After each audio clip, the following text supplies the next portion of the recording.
नमस्कार। इस video series के माध्यम से हम जानने का प्रयास करेंगे आरएसएस, बीजेपी, जनसंघ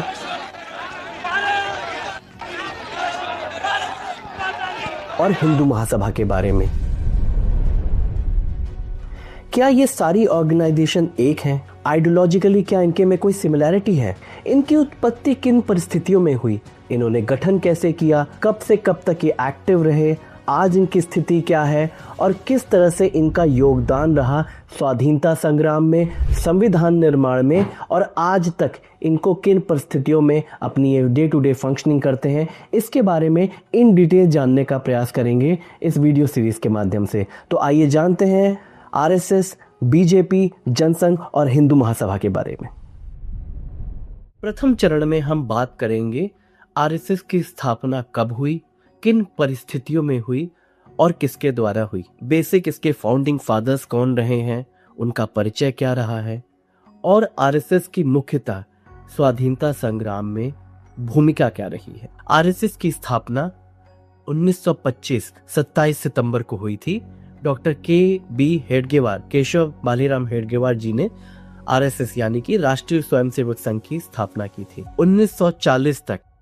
उसके बाद एमएस गोलवलकर, जिन्हें गुरुजी भी कहा जाता है, उन्होंने राष्ट्रीय स्वयंसेवक संघ के सर संघ चालक के पद को ग्रहण किया। केएस हेडगेवार जी का जन्म 1 अप्रैल 1889 में नागपुर में हुआ था। 1904 में इनके दोनों माता पिता की मृत्यु हो गई थी प्लेग के महामारी के बाद। इसके बाद इनके अंकल ने इनके पढ़ाई का, इनके रख रखाव का जिम्मा लिया। अपनी फिजिशियन की डिग्री अर्न की और उसके बाद कई सारे मूवमेंट्स में लग गए। प्रथम चरण में इन्होंने इंडियन नेशनल कांग्रेस को ज्वाइन किया, लेकिन बहुत कम समय में उनका मोह भंग हुआ और उन्होंने हिंदूवादी रास्ते पर चलते हुए राष्ट्रीय हिंदुत्व के बैनर के तले आरएसएस राष्ट्रीय स्वयंसेवक संघ की स्थापना की। अपने फॉलोअर्स के साथ मिलकर डॉक्टर साहब ने कई सारे ऐसे एक्शन प्लान बनाए जिसको लेकर वो आरएसएस को देश के विभिन्न कोने में लेकर गए। राष्ट्रीय हिंदुत्व के नाम पर उन्होंने जनता से संवाद किया और आरएसएस को फैलाना शुरू किया। इसी तरह हिंदू महासभा को भी समझने का प्रयास करते हैं। हिंदू महासभा की स्थापना 1915 में पंडित मदन मोहन मालवीय जी के द्वारा की गई थी। पंडित मदन मोहन मालवीय जी ने एक ऑर्गेनाइजेशन की स्थापना की, हिंदू महासभा की, कि जो ऑर्थोडॉक्स हिंदूज की मांगे भी ब्रिटिशर्स के सामने किस तरह रखी जा सके। तब वो एक सोशल ऑर्गेनाइजेशन हुआ करता था। आगे चल के 1930-39 के आसपास यह ऑर्गेनाइजेशन एक पॉलिटिकल ऑर्गेनाइजेशन बना। इसकी कमान वीडी सावरकर, विनायक दामोदर सावरकर जी के हाथ में गई। अब वीडी सावरकर, विनायक दामोदर सावरकर जी के भी दो चरित्र रहे हैं। पहले वह किस तरह से 1883 में उनका जन्म हुआ, उसके बाद उन्होंने अपनी प्रारंभिक शिक्षा की, उसके बाद वह लंदन गए अपनी आगे की शिक्षा को परस्यू करने के लिए। वहाँ पर उन्होंने कई सारी फ्रीडम मूवमेंट्स को लेकर और इंडिया हाउस के साथ जुड़ कर रह के किस तरह से उन्होंने संगठित किया, भारतीयों का पक्ष रखा। और 1910 के आसपास इन्हीं सब एक्टिविटीज़ को चलते हुए ब्रिटिशर्स ने उनको अरेस्ट किया और इंडिया वापस डिपोर्ट कर दिया और 50 साल की उनको कारावास की सजा हुई। 1924 में वह रिलीज हो जाते हैं। रिलीज होने के लिए वह कम से कम 6-7 बार मर्सी पिटीशन लिखते हैं, ब्रिटिशर्स के प्रति अपनी लॉयल्टी दिखाते हैं और उसके बाद उनको फलतः ब्रिटिशर्स के द्वारा, अंग्रेजों के द्वारा उनको रिलीज कर दिया जाता है। उसके बाद वह कन्फाइंड हो जाते हैं रत्नागिरी और आसपास, और वो केवल और केवल उनका पूरा ध्यान आज़ादी से और इस स्ट्रगल से हट जाता है और किस तरह से हिंदुओं को संगठित करो, हिंदू हितों की बात करो, इसको लेकर वह आगे बढ़ते हैं। यह वीडी सावरकर ही थे जिन्होंने पहली बार 2 नेशन थ्योरी यानी कि 2 देश, एक राष्ट्र मुसलमानों के लिए, एक राष्ट्र हिंदुओं के लिए होना चाहिए, जो कि जिन्ना जी की फिलॉसफी से पूरी तरीके से मेल खाता था। तो भारत के अगर पूरे स्वाधीनता संग्राम को देखें और भारत की आज़ादी को देखें तो केवल 2 लोग थे जो 2 नेशन थ्योरी में बिलीव करते थे, एक जिन्ना जी और एक हमारे वीडी सावरकर साहब। बहरहाल वीडी सावरकर साहब के पास जब हिंदू महासभा की कमान गई, उसके बाद इस पॉलिटिकल आउटफिट ने इलेक्शंस लड़े और आगे चल के अपने कार्य को जारी रखा। लेकिन अगर प्रारंभिक रूप से समझने का प्रयास करें तो आरएसएस और हिंदू महासभा में कोई डायरेक्ट ऐसा रिलेशन नहीं रहा है। ये दोनों किसी फ्रंट पे आइडियोलॉजिकली सेम रहे हैं, हिंदू हितों की बात करें, हिंदू राष्ट्रवाद की बात करते रहे हैं, लेकिन इनकी कार्यकलाप में बहुत ज़्यादा सिमिलरिटी नहीं पाई जाती है। आरएसएस हमेशा से अपने आप को एक सोशल कल्चरल ऑर्गेनाइजेशन बताता रहा है और हिंदू महासभा सोशल ऑर्गेनाइजेशन से चलते हुए वो एक पॉलिटिकल ऑर्गेनाइजेशन बनी है जिसने चुनाव लड़ा है, अपनी सरकारें बनाई हैं और सरकारें चलाई। अब बात करते हैं जनसंघ की, भारतीय जनसंघ की, और किस तरह से वो लेटर बीजेपी में कन्वर्ट हुई। जनसंघ की स्थापना भी 1951 में श्यामा प्रसाद मुखर्जी जी ने की थी। श्यामा प्रसाद मुखर्जी जी हिंदू महासभा के लीडर रहे, उसके अध्यक्ष रहे, में काम किया। उन्होंने भी as a minister, cabinet minister, provincial elections में जीत कर आए, कॉन्स्टिट्यूएंट असेंबली के मेंबर रहे और नेहरू जी की कैबिनेट में मिनिस्टर भी रहे। और इसी तरह से उन्होंने रहते हुए 51 में भारतीय जनसंघ की स्थापना की। जनसंघ का किस तरह से जनता पार्टी में विलय हुआ, जो कि इमरजेंसी के समय हुआ, जनता पार्टी की सरकार बनी, और फिर जनता पार्टी जब टूटी बिखरी तो किस तरह से वही जनसंघ को अब वो भारतीय जनता पार्टी के रूप में नेशनल पार्टी बनी है। आरएसएस और हिंदू महासभा की भारत के स्वाधीनता संग्राम में क्या भूमिका रही है, अगर इसको समझने का प्रयास करें तो बहुत मुश्किल नहीं है। आरएसएस, हिंदू महासभा की हम बात करें, क्योंकि लगभग 1947 तक ये दोनों ऑर्गेनाइजेशंस काम करती रही हैं और पहले से इनकी स्थापना हो गई थी, तो लगभग ना के बराबर इनका कोई योगदान रहा है।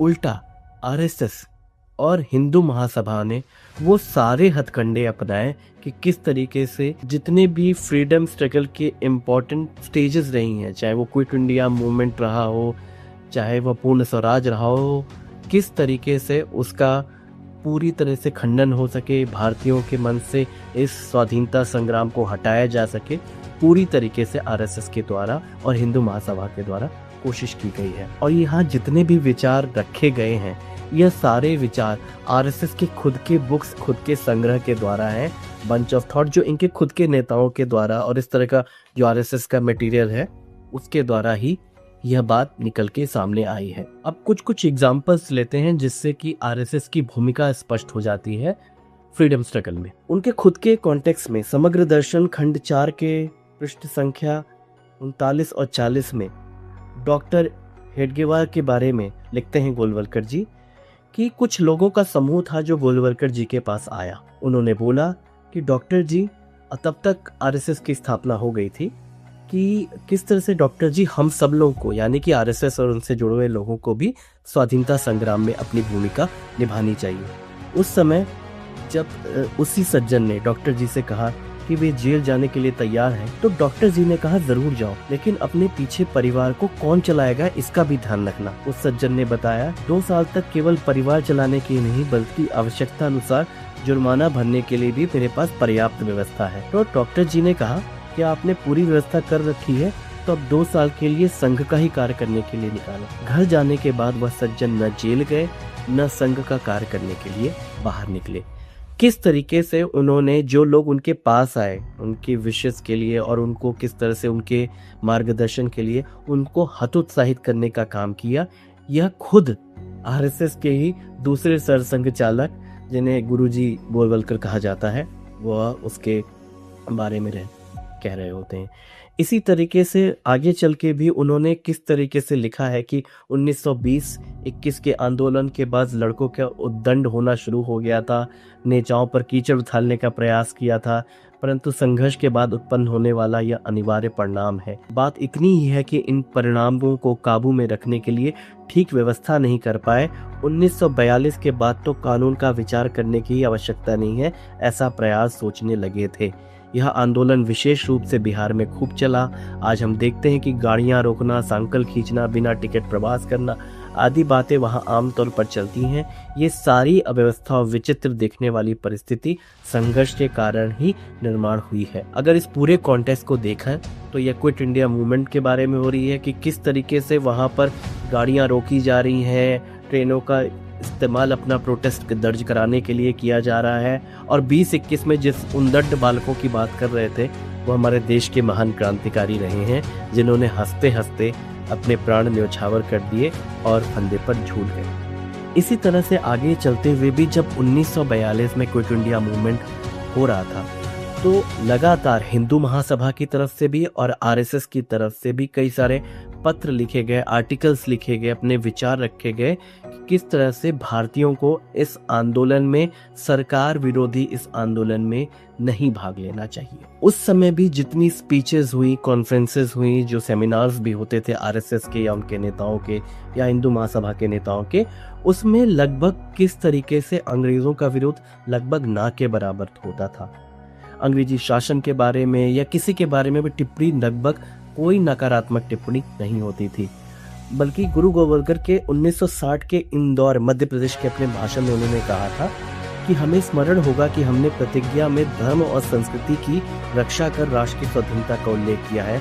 उसमें अंग्रेज के जाने या न जाने का कोई उल्लेख नहीं है। वो स्पष्टता से इस बात को रख रहे हैं कि ये जो आंदोलन है, उनका जो ध्येय है वो कहीं से भी अंग्रेजों से प्रभावित नहीं होता है, चाहे वो रहें चाहे न रहें। स्वतंत्रता संग्राम के दौरान भी डॉक्टर साहब की भूमिका का वर्णन करते हुए उन्होंने बताया कि संघ स्थापना के बाद डॉक्टर साहब अपने भाषणों में हिंदू संगठन के संबंध में ही बोला करते थे। सरकार पर प्रत्यक्ष टीका टिप्पणी लगभग ना के बराबर होती थी। ऐसे समय में जब याद करें कि किस तरह से भगत सिंह, अशफाक उल्लाह खान, राम प्रसाद बिस्मिल, चंद्रशेखर आजाद, राजेंद्र लाहिड़ी, सैकड़ों नौजवान धर्म, जाति, सारा भेद भुलाकर किस तरह अपने आप को हंसते हंसते फांसी के फंदे को चूमकर जिन्होंने अपने प्राण न्यौछावर कर दिए, उन परिस्थितियों में, उन परिवेश में इस तरह के भाषण, इस तरह की सोच आरएसएस और उनके समानांतरी ऑर्गेनाइजेशन के द्वारा रखी जा रही थी। इसी तरह श्यामा प्रसाद मुखर्जी, जिस तरह से उन्होंने हिंदू महासभा की कमान संभाली थी और हिंदू महासभा में उन्होंने जब काम किया, तो चाहे वह असहयोग आंदोलन हो, चाहे आगे चल के क्विट इंडिया मूवमेंट हो, लगभग जितनी इस तरह की कट्टर ऑर्गेनाइजेशन थी, चाहे वह आरएसएस थी, चाहे वह हिंदू महासभा थी, चाहे इंडियन मुस्लिम लीग थी, इन सब लोगों ने लगातार क्विट इंडिया मूवमेंट और इस तरह की जो आज़ादी के जो जितने भी मूवमेंट्स हुए उनका प्रचंड रूप से विरोध किया। हिंदू महासभा के अध्यक्ष वीर सावरकर जी ने और उनके जितने भी लीडर्स थे हमेशा से अपने कार्यकर्ताओं को संबोधित करते हुए किस तरह से अंग्रेजों की मुखालफत नहीं करनी है, इस पर बराबर अपना ध्यान रखा।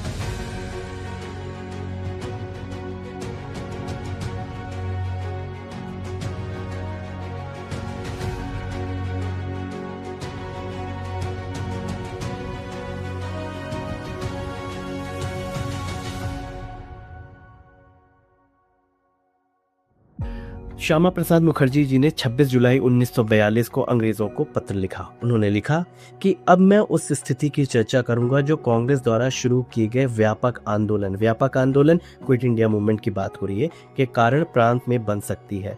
ऐसा कोई भी व्यक्ति जो युद्ध के दौरान जन भावनाएं भड़काए और जिसके कारण आंतरिक गड़बड़ियां और असुरक्षा का भाव उत्पन्न हो, इसका विरोध करना हर उस सरकार का कर्तव्य है जो तत्समय कार्यरत हो। यह श्यामा प्रसाद मुखर्जी के लिव्स फ्रॉम ए डायरी के संस्करणों से लिया गया है। इसी समय एक और मुख्य बात है कि इतनी प्रचंड धुर विरोधी और अलग राष्ट्रों की बात करने वाली मुस्लिम लीग और हिंदू महासभा, ये दोनों एक धुर विरोधी, अगर आइडियोलॉजिकली भी बात करें और पार्टी वाइज भी बात करें, धुर विरोधी रही है। लेकिन इस बात को कौन मांगेगा कि इन दोनों पॉलिटिकल आउटफिट ने साथ में मिलकर सरकारें चलाई हैं। जी हाँ, बंगाल में, सिंध प्रांत में, नॉर्थ वेस्ट फ्रंटियर में लगभग एक साथ मिलकर सरकारें चलाई हैं। उनका जो पूरा थॉट प्रोसेस रहा है आरएसएस हिंदू महासभा का, वह नेताजी सुभाष चंद्र बोस को भी लेकर रहा है। उनके द्वारा जो जब वह आजाद हिंद फौज की स्थापना कर रहे थे, उसके लिए भर्ती कर रहे थे कि किस तरह से एक सशस्त्र रूप से भी अंग्रेजों से लोहा लिया जा सके, उनको किस तरह से भारत के स्वाधीनता संग्राम को एक अलग मोड़ दिया जा सके। सेम टू सेम उसी समय आरएसएस और हिंदू महासभा ये दोनों लोग मिलकर अंग्रेजों की फौज में भारतीयों को भर्ती होने के लिए आह्वान कर रहे थे। एक तरफ वो लोग थे जो ब्रिटिशर्स के, अंग्रेजों के खिलाफ लड़ रहे थे। आइडियोलॉजिकली डिफरेंसेस थे नेताजी सुभाष चंद्र बोस जी में, गांधी जी में, जवाहरलाल नेहरू जी ने, सरदार पटेल जी, लेकिन इनका कॉमन गोल था कि किस तरह से अंग्रेजी शासन के विरुद्ध लड़कर और सभी लोगों को मिलकर, सभी धर्म जातियों के साथ मिलकर अंग्रेजी शासन को भारत की जड़ों से उखाड़ फेंका जाए और एक स्वतंत्र भारत की स्थापना की जाए। और दूसरी तरफ हिंदू महासभा, मुस्लिम लीग, आरएसएस, ये ऐसी ऑर्गेनाइजेशंस थी जो साथ में मिलकर एक तरह से सरकारें चला रही थी और अंग्रेजों की वफादारी कर रही थी। 1 जून 1947 को हिंदू साम्राज्य दिवस के अवसर पर बोलते हुए गोलवलकर जी ने वापस से अंग्रेजों के बारे में तो हिमायती दिखाई, साथ ही साथ किस तरह से 1857 क्रांति के जो योद्धा रहे और बहादुर शाह जफर जी, जिनके नेतृत्व में पूरी लड़ाई लड़ी गई, उनका मजाक बनाया। शहीदों को लेकर मजाक बनाते थे कि किस तरह से शहीद होना और अपने लक्ष्य तक नहीं पहुंच पाना, इसमें क्या ऐसी बड़ाई है, इसमें ऐसा क्या काम हो गया, इसका मतलब आपकी निष्ठा में कोई कमी रह गई। ऐसे विचार आरएसएस के लोगों के हुआ करते थे। मतलब भगत सिंह जी, चाहे अशफाक उल्लाह खान, जितने शहीदों ने फांसी को, तख्त को चूमा और फांसी पर झूल गए, उनकी क्या स्थिति थी? वह देश के लिए एक नैरेटिव सेट करना चाहते थे कि कोई भी आजादी संग्राम बलिदान मांगता है और वह बलिदान किस तरह से हो सकता है, इसको उन्होंने खुद जिया और प्रदर्शित किया। वह एक शहीद कहलाए और उन शहीदों के बारे में आरएसएस का क्या बोलना था, क्या विचार थे, हम सबके सामने है। ऐसा नहीं हुआ कि अगर चलो मान भी लें कि उस तरह के फैसले से या उस फ्रीडम स्ट्रगल से वो सहमत नहीं थे, तो क्या अंग्रेजों के द्वारा जो दमन की नीति अपनाई गई, किस तरीके से आर्टिफिशियल फेमाइन पैदा की गई, भुखमरी पैदा की गई और जलियांवाला बाग जैसे सामूहिक हत्याकांड को अंजाम दिया गया, ऐसी बर्बरी कार्रवाई की गई, क्या उसके बारे में कभी आरएसएस या उसके नेताओं ने कभी कोई भत्सना की? नहीं। तो आरएसएस का जो मुस्लिम विरोध है, किस तरह से हिंदुओं और मुस्लिमों को बांटने वाली राजनीति है, उसके तो प्रचंड प्रमाण मिलते हैं। लेकिन साथ ही साथ स्वाधीनता संग्राम की भी अगर हम बात करें तो इनका जो योगदान रहा वो ना तो रहा ही रहा, लेकिन साथ ही साथ उन्होंने आम जनमानस को भी किस तरीके से इस पूरे स्वाधीनता संग्राम से दूर किया जा सके, इसकी पुरजोर कोशिश की। लेकिन भारत और भारत का जो फैब्रिक है, जो सेकुलर फैब्रिक है, जो समाजवाद है भारत का, उसका कारण था कि भारत 47 में आजाद हुआ और इनकी लाख कोशिशों के बावजूद भारतीयों ने एक झंडे तले रह के इस स्वाधीनता संग्राम के साथ भाग लिया और 15 अगस्त 1947 को भारतवर्ष को आजाद करवाया। वीडियो के इस दूसरे चरण में हम बात करेंगे आजादी के बाद भारत को लगने वाला सबसे बड़ा झटका।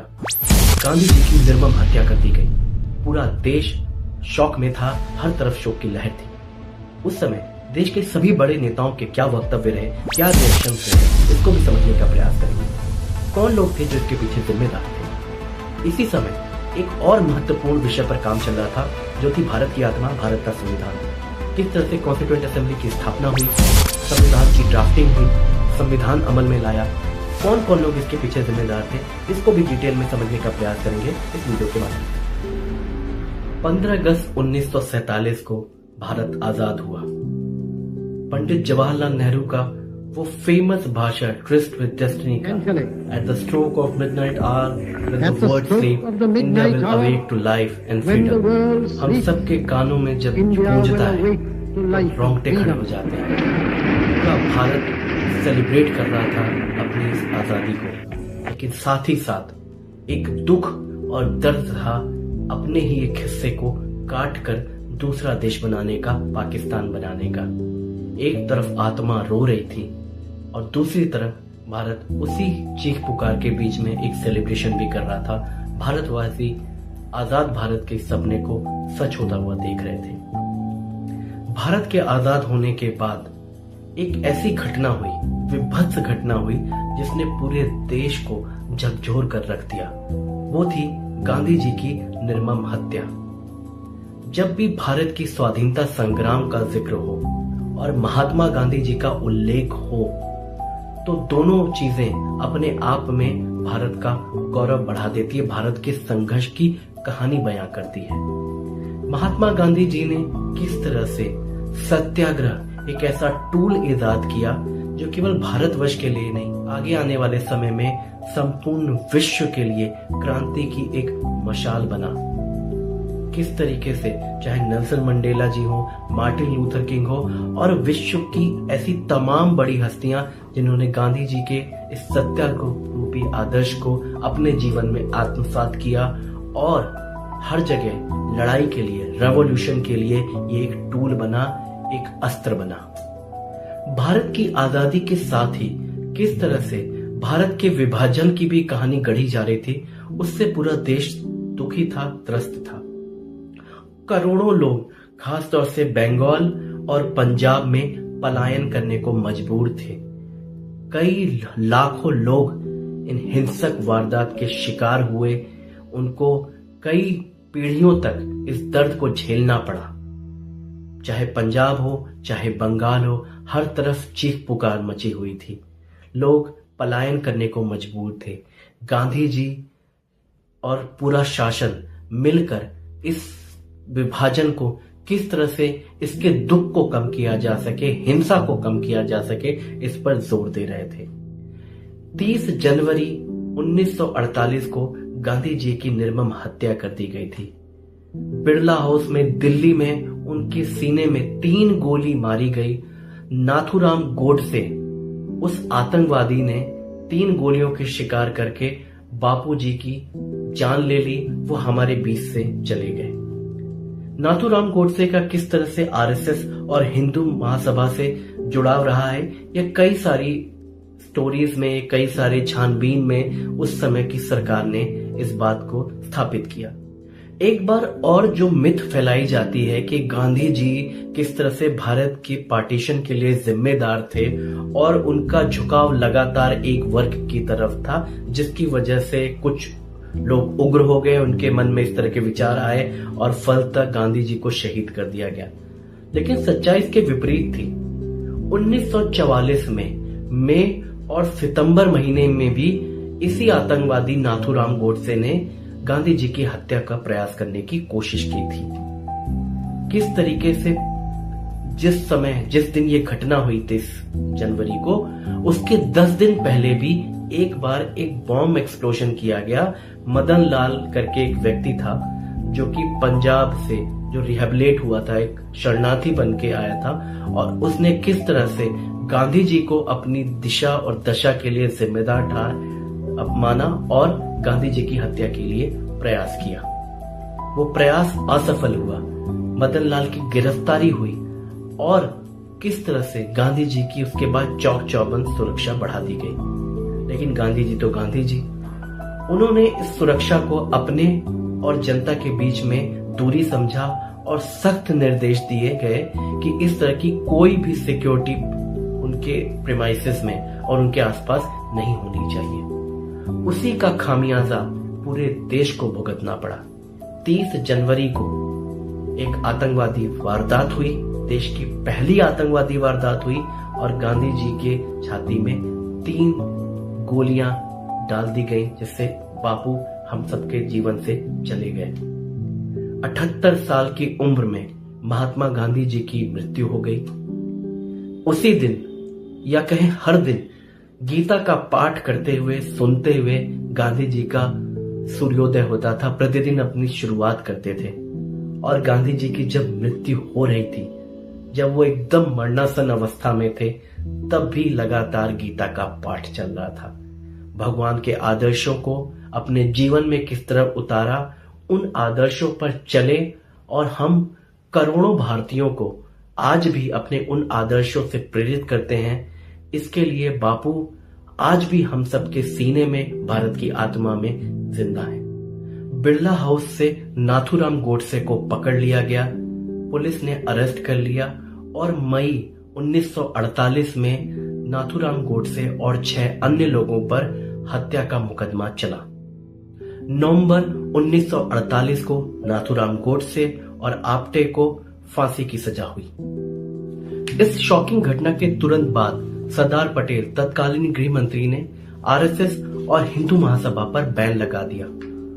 इनकी अनुचित कार्रवाई, इनके क्रियाकलापों को तुरंत प्रभाव से संज्ञान में लिया गया और इनकी सारी एक्टिविटीज को तुरंत प्रभाव से निलंबित कर दिया गया। लेकिन गांधी जी की हत्या के कुछ दिन पहले से आशंकाएं सरदार पटेल, जवाहरलाल नेहरू, राजेंद्र प्रसाद इन लोगों को भनक तो होने लगी थी। कुछ पत्राचार हैं जो इस बारे में दर्शाते हैं। 29 जनवरी 1948 को राजेंद्र प्रसाद जी श्यामा प्रसाद मुखर्जी, जो कि हिंदू महासभा के उस समय के कद्दावर नेता थे, उनको लिखते हैं कि I find that the Hindu Mahasabha has started a propaganda against it. I understand there was a meeting at Connaught Circus 2 days ago from the report of the proceeding which has appeared in some Urdu papers which I have seen. It seemed highly inflammatory speeches were delivered. Not only that, slogans were raised in the meeting, Madan Lal Zindabad, Madan Lal ko chodo. I understand Madan Lal is the young man who is alleged to be responsible for the bomb explosion at the prayer meeting of Gandhi ji at the other day. I have also heard that Deshpande had been in Bihar and he is reported to have said in one of his speeches that Pandit Nehru, Maulana Azad, Sardar Patel should be hanged. ये पत्राचार राजेंद्र प्रसाद जी श्यामा प्रसाद मुखर्जी को लिख रहे हैं कि किस तरीके से मदन लाल, जो कि उस समय गांधी जी के ऊपर जो एक पहली 20 जनवरी को जो इंसिडेंट हुआ जिसमें बम फेंका गया, हत्या करने की कोशिश हुई, उसमें उसको अरेस्ट किया गया और उसके फेवर में हिंदू सभा उसको छुड़वाना चाहती थी। हिंदू महासभा के एक बड़े नेता देशपांडे थे जिन्होंने ये अपनी स्पीचेस में खुलेआम बोला कि पंडित नेहरू, मौलाना आजाद और सरदार वल्लभ भाई पटेल को फांसी पर लटका देना चाहिए। ये सब हिंदू महासभा की ऑफिशियल मीटिंग, ऑफिशियल प्लेटफॉर्म पे हो रहा था। उसी समय इसी का जिक्र करते हुए जवाहरलाल नेहरू जी भी श्यामा प्रसाद मुखर्जी को लिखते हैं कि apart from what I have written above, what pains me most is the extreme vulgarity and indecency of speeches being made from the Hindu Mahasabha platform. Gandhi Murdabad is one of the special slogans. Recently, a prominent leader of the Hindu Mahasabha stated that objective is aimed at the hanging of Nehru, Sardar Patel, Maulana Azad. ये उसी incident का जिक्र कर रहे हैं नेहरू जी और ये भी बता रहे हैं कि किस तरह से ओपनली गांधी मुर्दाबाद के नारे लगाए जा रहे हैं, इसको इंडोर्स किया जा रहा है हिंदू महासभा के प्लेटफॉर्म पे। Normally one does not like to interfere with any political activities, however much one may dislike them, but there is a limit to this kind of thing. It should not be grasped. I write to you especially because of your own close association with the Hindu Mahasabha. We are continuously being asked in our party, in the Constituent Assembly as well as elsewhere, to what is the position of the party in this matter. I shall be grateful to you if you will let me know how to propose to deal with this situation as is embarrassing to me. वो श्यामा प्रसाद मुखर्जी से भी लगातार इस चीज के ऊपर प्रश्न पर कर रहे हैं कि किस तरीके से ये एक्टिविटीज लगातार हिंदू महासभा में हो रही है। एक और इंसिडेंट इसी में जिक्र किया जाता है कि 24 जनवरी 1948 को बिड़ला हाउस, जहां पे गांधी जी रह रहे थे उस समय, कुछ लोग इकट्ठा होके नारे लगाते हैं कि गांधी को मार डालो, let Gandhi die, let Gandhi die. Nehru ji झल्लाते हुए बाहर आते हैं और बोलते हैं अगर उनको मारना है तो सबसे पहले मुझे मारो। गांधी जी के खिलाफ जिस तरह का एक प्रोपेगेंडा चल रहा था, कहीं ना कहीं देश के उस समय प्रोमिनेंट लीडर्स को इस बात की भनक थी कि ये कुछ गलत दिशा में ही जा रहा है। इसी तरह कुछ और पत्राचार भी होते हैं। इस बार सरदार पटेल और श्यामा प्रसाद मुखर्जी के बीच में होता है।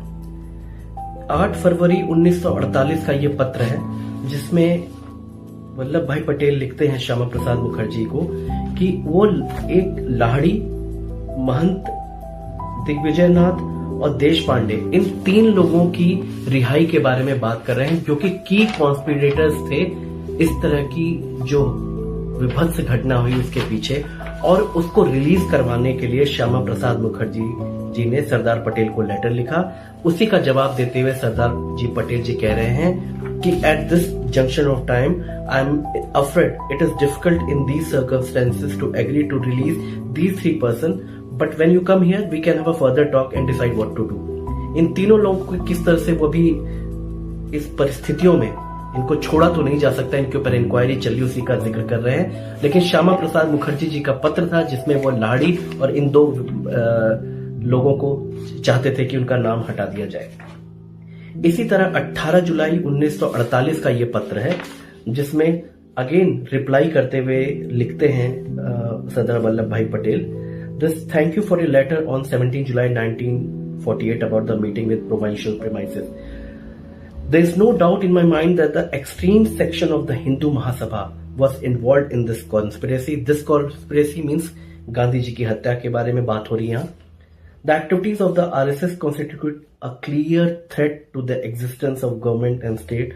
Our report showed that these activities, despite the ban, उस समय तक बैन हो गया था, ये जुलाई की बात है, उसके पहले ही बैन हो गया था. Despite of the ban, they have not died down. Indeed, as time has marched on, the RSS circle are becoming more defiant and are indulging in their subversive activities in the increasing measure. 500 के ऊपर लोग किस तरह से arrest हुए थे और लगातार उनकी एक्टिविटीज बैन के बाद भी जायज है, ये बात हिंदू महासभा और आरएसएस के बारे में लिख रहे हैं सरदार पटेल श्यामा प्रसाद मुखर्जी को जुलाई 1948 में. इसी तरह का एक और ऑब्जर्वेशन है डॉक्टर राजेंद्र प्रसाद का. वो सरदार वल्लभ भाई पटेल को 12 दिसंबर 1948 को लिखते हैं, the RSS strictly secret as regards organisation. It has consequently developed along fascist line and is definitely a potential menace to public peace. किस तरह से शांति के लिए खतरा है आरएसएस, इसकी बात का वर्णन कर रहे हैं भारत के प्रथम राष्ट्रपति डॉक्टर राजेंद्र प्रसाद राजेंद्र बाबू. तो ये सारे पत्र और उस समय के सारे प्रोमिनेंट लीडर किस तरह से आरएसएस और हिंदू महासभा का एक क्लियर इंडिकेशन था देश की अमन शांति को बर्बाद करने के लिए, गांधी जी की हत्या के पीछे, और उस तरह से किस तरह से उस माहौल में जब जरूरत थी कि एक दूसरे का हाथ पकड़ा जाए, इन सभी ऑर्गेनाइजेशन ने चिंगारी बनकर आग लगाने में पूरी भूमिका निभाई. ये दो बड़े झटके भारतवर्ष को उसकी आजादी के तुरंत बाद जो मिले, पहला पार्टीशन, दूसरा गांधी जी का शहीद होना, इसी बीच में भारत के साथ एक और प्रयोग हो रहा था. भारतवर्ष रिपब्लिक बनने की कगार पे था. जुलाई अगस्त 1946 में प्रोविंशियल इलेक्शंस हुए. ब्रिटिश कैबिनेट मिशन प्लान के तहत कॉन्स्टिट्यूएंट असेंबली की स्थापना हुई. 6 दिसंबर 1946 को कॉन्स्टिट्यूएंट असेंबली बैठी और 25 जनवरी 1950 को वो अपनी कार्यावधि तक चलती रही. जुलाई अगस्त के प्रोविंशियल इलेक्शंस में out of 389 seats 208 Indian national Congress को, भारतीय राष्ट्रीय कांग्रेस को मिली. 15 सीट्स एबीएचएल, अखिल भारतीय हिंदू महासभा, शिरोमणि अकाली दल, सीपीआई और अन्य पार्टियों को मिली. 93 सीट प्रिंसली स्टेट्स के पास थी और एआईएमएल मुस्लिम लीग के पास 73 सीटें थी. 389 सीट्स कॉन्स्टिट्यूएंट असेंबली की as a part of British cabinet mission plan थी. हालांकि जैसे ही पार्टीशन की बात हुई और इंडिया पार्टीशन की तरफ बढ़ा और पाकिस्तान बढ़ा, तो 389 से ये सीट घटकर 299 पोस्ट पार्टीशन हो गई और 299 सीट के साथ कॉन्स्टिट्यूएंट असेंबली ने अपना काम करना शुरू किया. कॉन्स्टिट्यूएंट असेंबली का जो सबसे पहला और महत्वपूर्ण काम था वो था भारत के संविधान की स्थापना, भारत को अपना संविधान मिलना.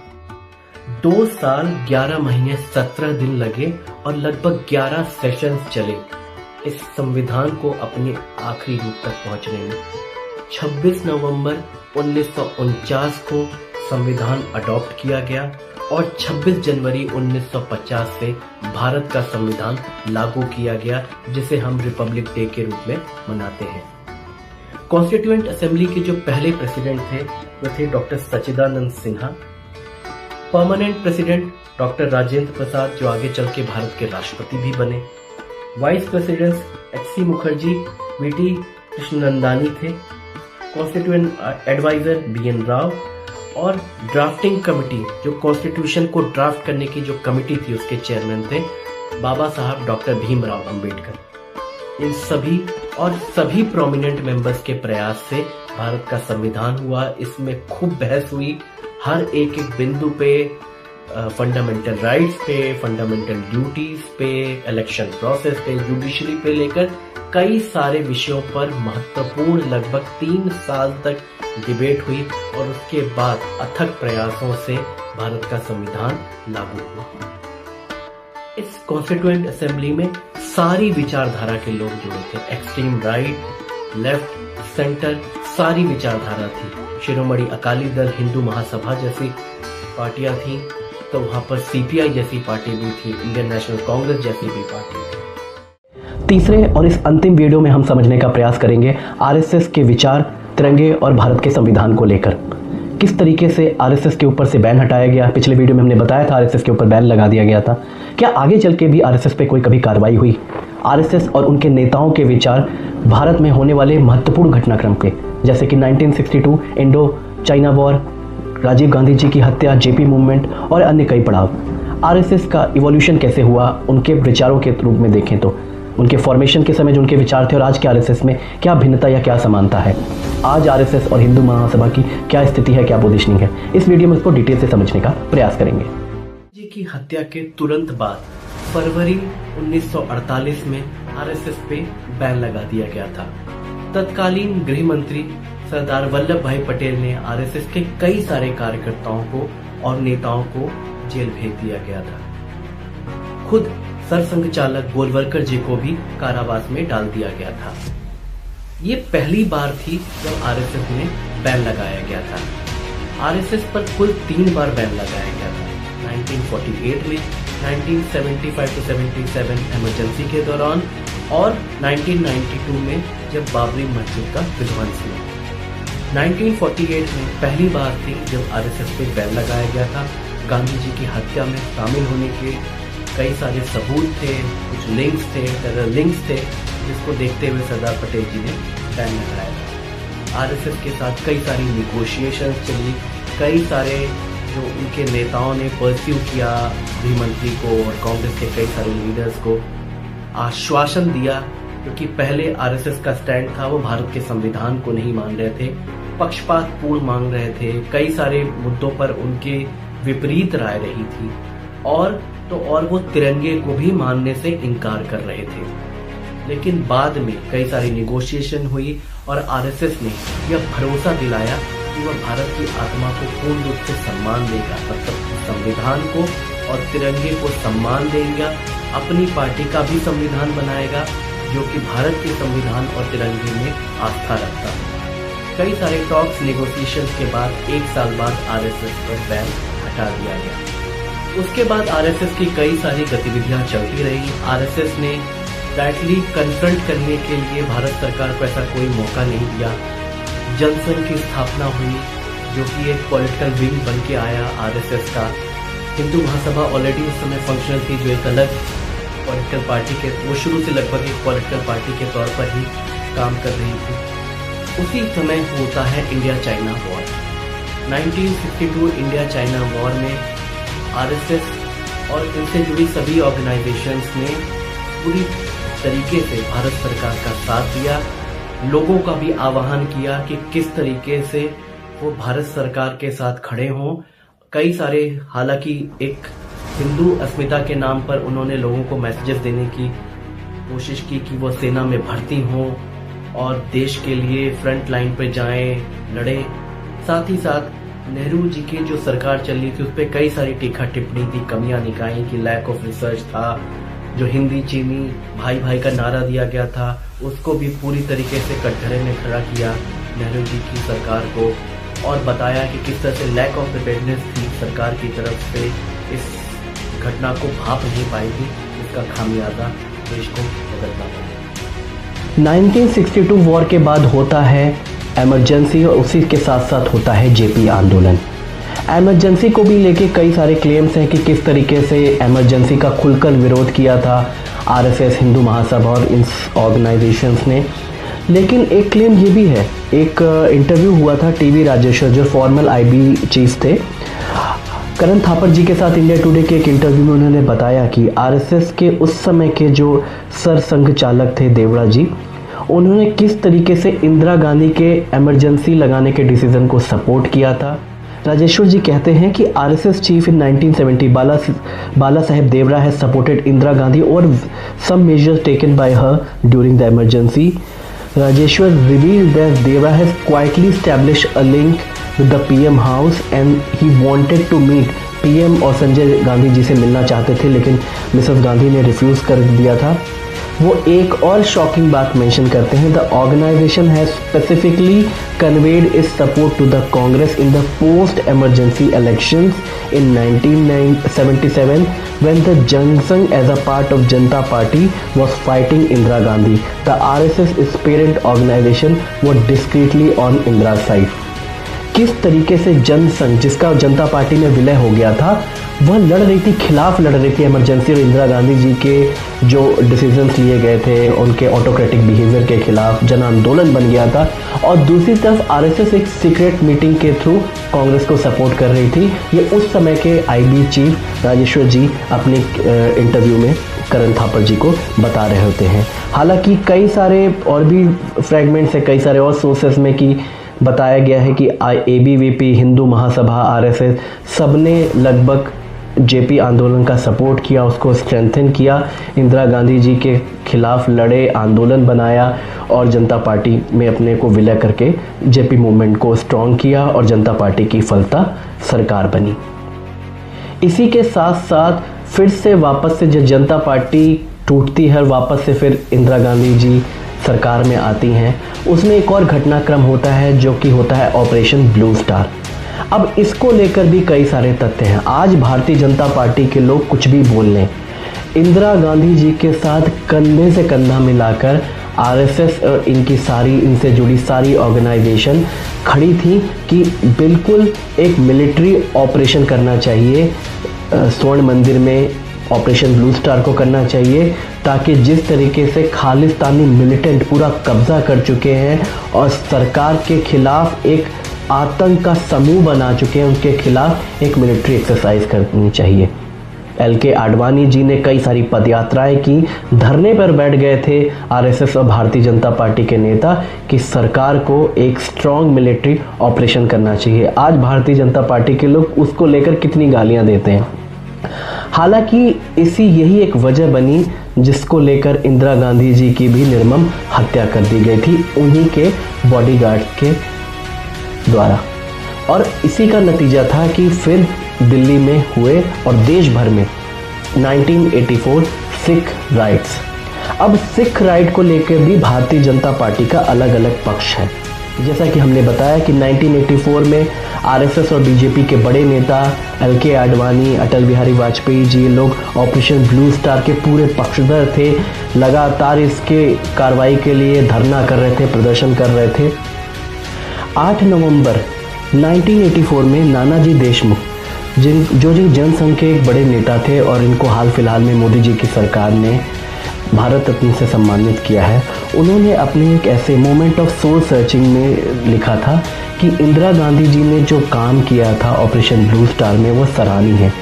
उन्होंने प्रेस किया इंदिरा गांधी जी के स्टेप को, उनके धैर्य को, उनके पराक्रम को, और साथ ही साथ उन्होंने जस्टिफाई किया 1984 सिख राइट जो हुए थे by stating that, clear quote था, by saying that it was a fault of the Sikh leaders of that very time.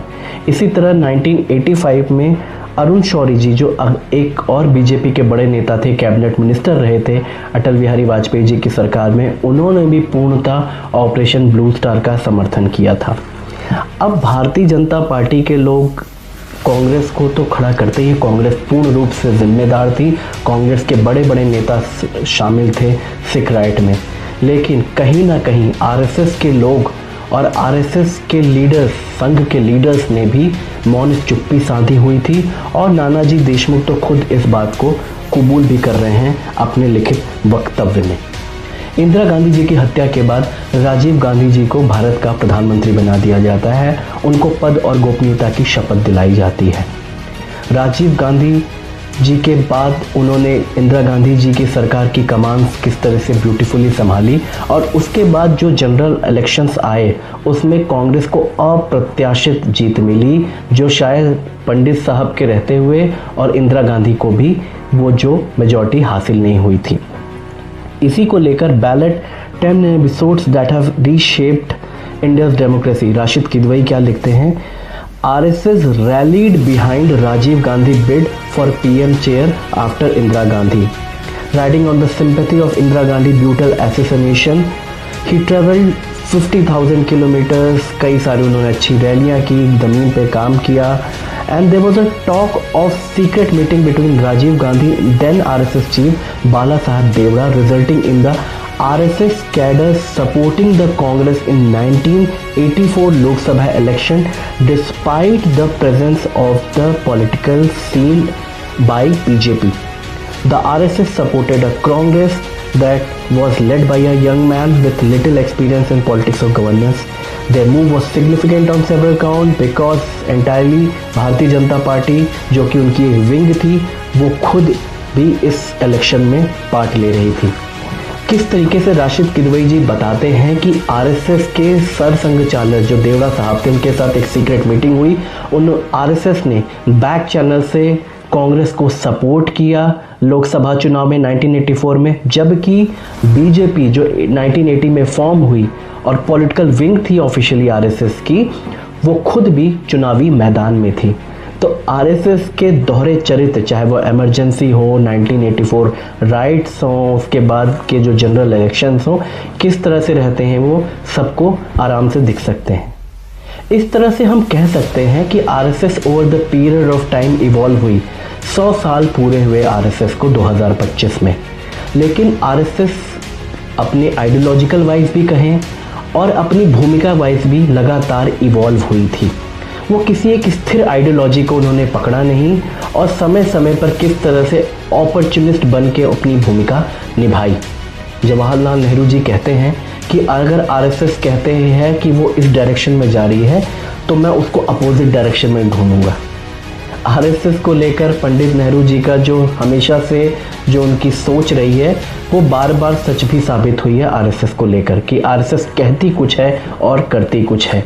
और इसके कई सारे एग्जाम्पल्स आपको हमने इस वीडियोस में बताए. आज की परिस्थिति में हम देखें तो आरएसएस और किस तरह से भारतीय जनता पार्टी 2014 से एक मेजॉरिटी में अपनी सरकार चला रही है.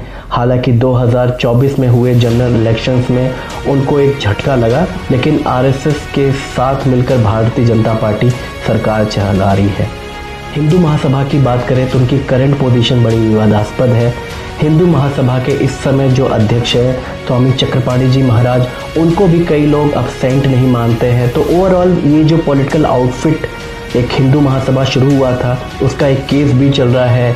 सुप्रीम कोर्ट में, हाई कोर्ट में गया, फिर एक हिंदू महासभा को पॉलिटिकल आउटफिट मानने से मना कर दिया. कई सारी इस तरह के एक सेगमेंट है जो हिंदू महासभा को वो क्लेम करता है. स्वामी चक्रपाणी जी महाराज वो अपने आप को अध्यक्ष मानते हैं हिंदू महासभा को.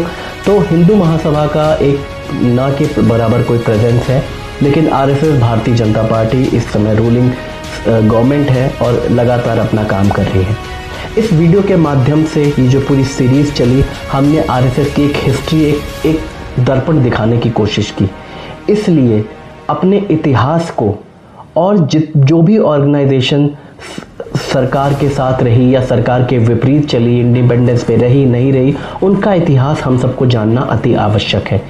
इसलिए जब नेशनलिज्म के बैनर के तले ये ज़रूरी मुद्दे दबा दिए जाते हैं तो उन लोगों की आवाज़ को ज़रूर पहचान लें कि जब देशभक्ति की बात आ रही थी, जब संविधान की बात आ रही थी, तब आप कहाँ थे.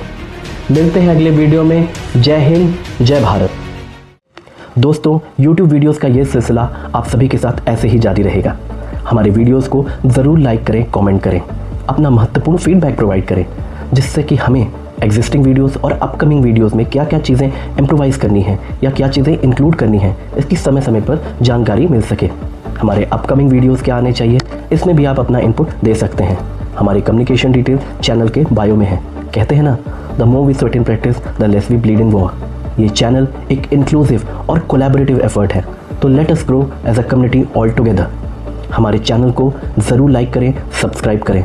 तो मिलते हैं नेक्स्ट वीडियो में.